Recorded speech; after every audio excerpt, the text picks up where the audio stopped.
నిజంగా చిత్తశుద్ధి ఉంటే ఎవరైనా సరే తెలుసో తెలియకో తప్పులు జరుగుతాయి. ఈ పొరపాటు అయిందని చెప్పి ఒక మాట అని నీ వ్యాఖ్యల్ని విరమించుకుంటే నీ గౌరవం పెరుగుతుంది, లేదంటే నీ ఇష్టం. థ్యాంక్ యూ అంటూ వైరల్ చేసి పైశాచిక ఆనందం పొందుతున్నారు. దీన్ని బట్టి అర్థమయ్యేదేంది? ఏ కారణాలు ఏవి లేకుండా, ఏ ప్రొవొకేషన్ లేకుండా ఏకపక్షంగా మీకు మీరే పనిగట్టుకొని టార్గెటెడ్గా సరే నా మీద మాట్లాడాను, దాంతో మీ సంస్కారమే బయటపడుతుంది. సబితా ఇంద్రారెడ్డి గారి మీద మాట్లాడింది, జగదీశ్వర్ రెడ్డి గారి మీద మాట్లాడింది, ప్రశాంత్ రెడ్డి గారి మీద మాట్లాడింది. ఎవరిని టార్గెట్ చేస్తున్నారు మీరు? ఎందుకు టార్గెట్ చేస్తున్నారు? లక్ష్యం ఏంది?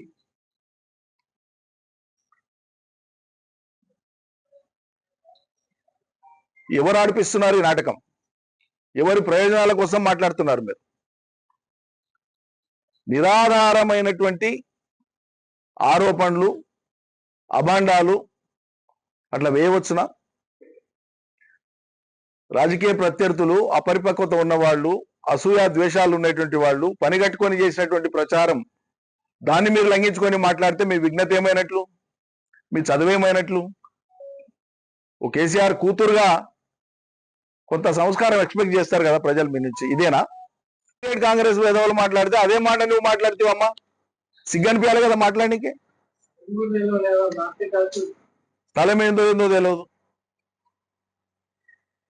ఇంకా నీచమైన దారుణమైనటువంటి మాట ఆమె మాట్లాడేది. నాకైతే అసలు మనుషులైన వాళ్ళు అట్లా మాట్లాడారు.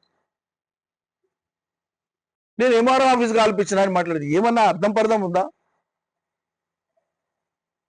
ఏమన్నా అర్థం ఉందా? ఇప్పుడు ఈమె మీద ఈడీ కేసు పెట్టింది, లేదా సిబిఐ కేసు. ఉదాహరణకు చెప్తున్నా, ఆ ఆఫీస్ కాలపోయి ఈమె ఫైల్ను కాలబడితే ఆడికి అయిపోతుందా కేసు? ఒక రెవెన్యూ రికార్డ్ అనేది ఇంగీతం ఉండి మాట్లాడాలి. ఎప్పుడు మాట్లాడినా ఒక రెవెన్యూ రికార్డ్ అనేది మండల ఆఫీస్లో ఉంటుంది, ఆర్డీఓ ఆఫీస్లో ఉంటుంది, కలెక్టరేట్లో ఉంటుంది, సిసిఎల్ఏలో ఉంటుంది.